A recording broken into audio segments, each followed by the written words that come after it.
Module 11. Capital Investment Decisions. Capital Investment Criteria made simple. Choosing the best projects. Understanding capital budgeting.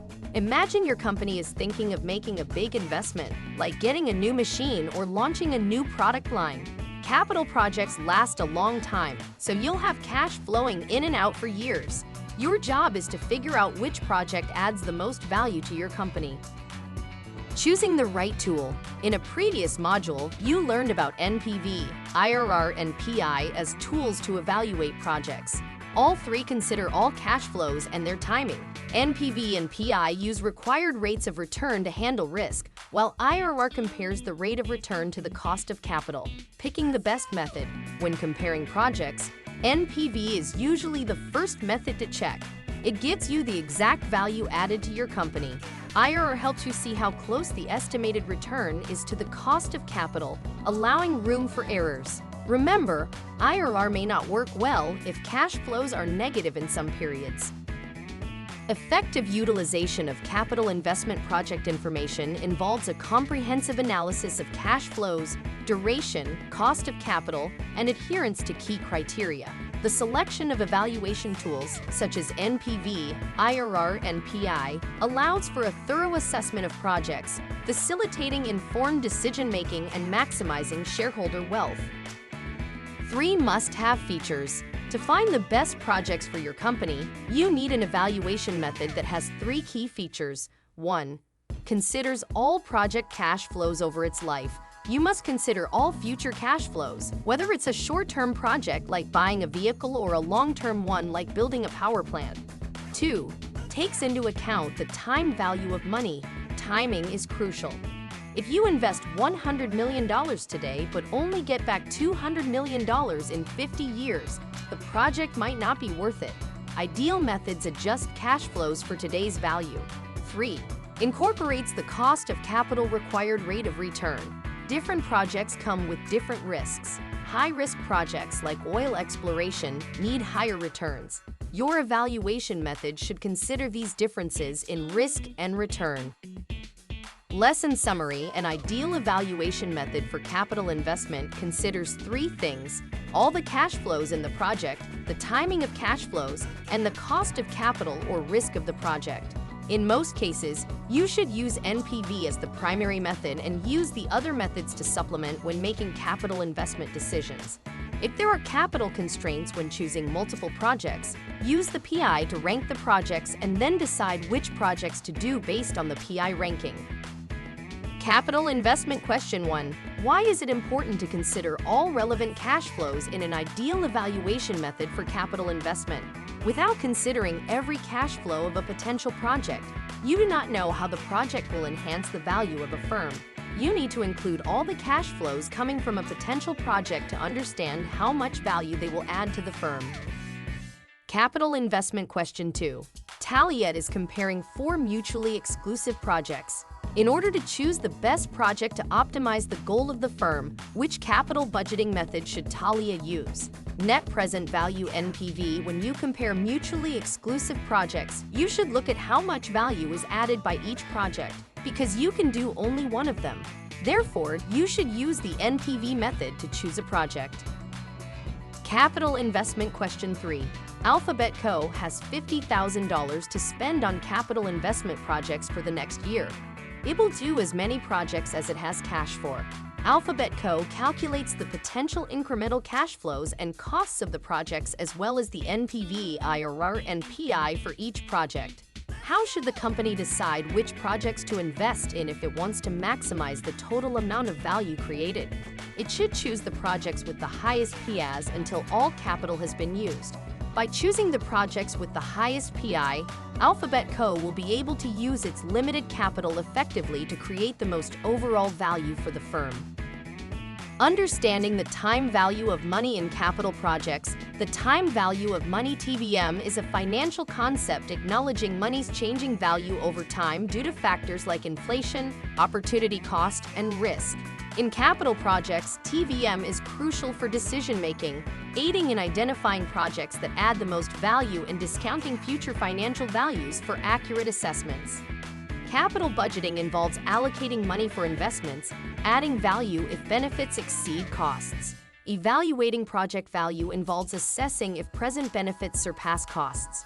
TVM is essential for assessing investment worth in today's terms, utilized in forecasting, discounting, and decision-making.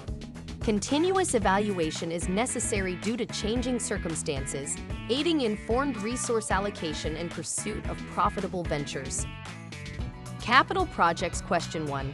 What is opportunity cost as it relates to the time value of money?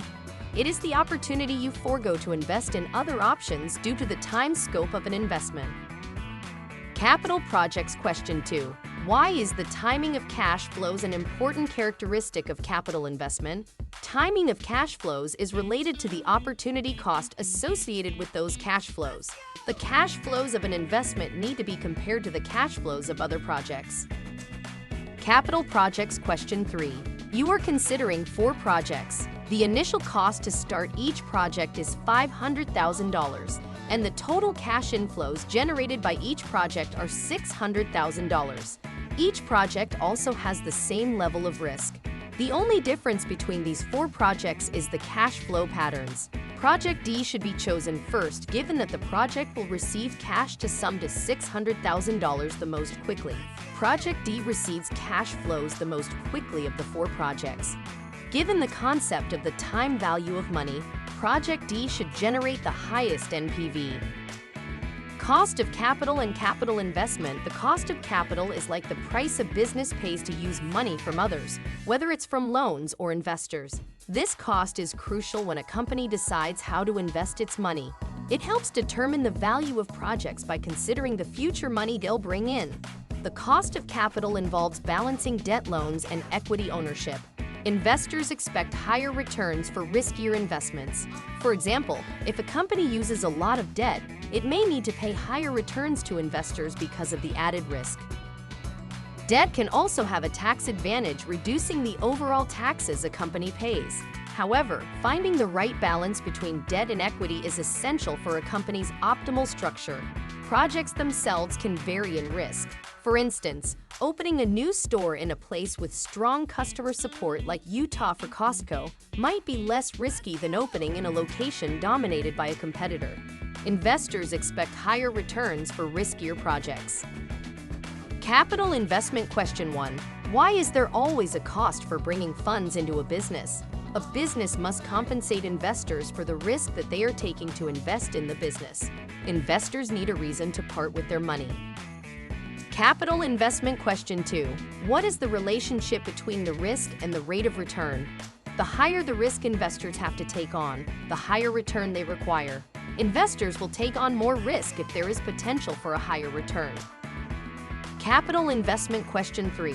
How can having more debt benefit a company?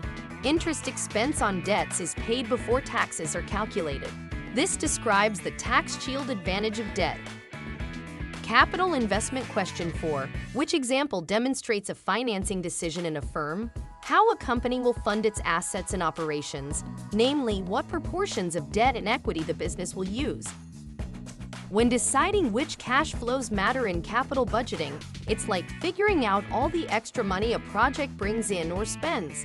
Imagine you're the boss, like a CEO, looking at the big picture for the whole company, not just one part. We want to know if the project makes the company more valuable overall. There are different types of cash flows.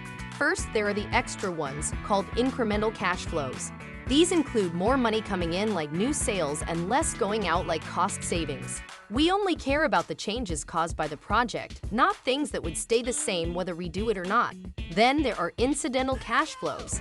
These can be tricky, like when a new product might steal sales from an old one. It's like if a car company makes a new small sedan that competes with its own sedans. Some costs are money already spent and gone, like paying for research on a new product. We don't count that because it won't change the future. And opportunity costs are about what we miss out on. For example, if a company has a piece of land and it decides to build a warehouse on it, we consider what else we could have done with that land, like selling it or building something else. So when deciding if a project is a good idea, remember the extra money it brings: incremental cash flows, tricky situations, incidental cash flows, and forget about money already spent, sunk costs, but think about what you might miss out on: opportunity costs. This helps the boss decide if the project is worth it for the whole company. Lesson summary: incremental cash flows should be included when estimating cash flows of a project. Incidental cash flows are a type of incremental cash flow that are indirectly created by a project but are not explicit revenues or costs.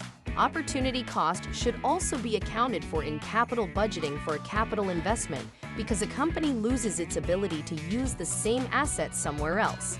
Some costs are the costs that have already been incurred and are irrelevant to the project evaluation. Cash flow estimation. Question 1. What are incremental cash flows? Any additional cash flows, whether in or out of the firm, that are created as a result of accepting a project. This is the correct definition of incremental cash flows. Cash flow estimation. Question 2. How does allocated overhead affect the selection of capital investment projects? These cash flows are not a direct result of a specific project, but are a general cost to the firm. These cash flows are irrelevant to your analysis. Cash flow estimation. Question 3. How are non-incremental cash flows different from incidental cash flows? Incidental cash flows are indirect cash flows that are not explicitly revenues or costs. Nevertheless, they must be included in the analysis. Incidental cash flows are included in analysis and non-incremental cash flows are not. Cash flow estimation. Question 4. How does cannibalization factor into capital investment decisions? If your company is planning on launching a product, and that product is going to steal some of the sales of another of the company's products, that loss of sales could be an incidental cost or revenue caused by the new product. This is the correct definition of cannibalization. Module 11 Summary. In capital budgeting, it's crucial to consider the time value of money, project risk, and all project cash flows to determine if the investment is worthwhile.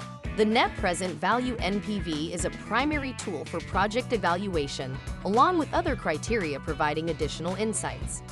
The Profitability Index (PI) helps assess competing projects with budget constraints that are not mutually exclusive. Time value of money ensures cash flows at different times are comparable, accounting for the opportunity cost of capital investment. The cost of capital considers project risk, reflecting investors' required rate of return based on the associated risk. Include incremental cash flows and opportunity costs in the analysis, but exclude some costs for accurate capital budgeting criteria and decision-making.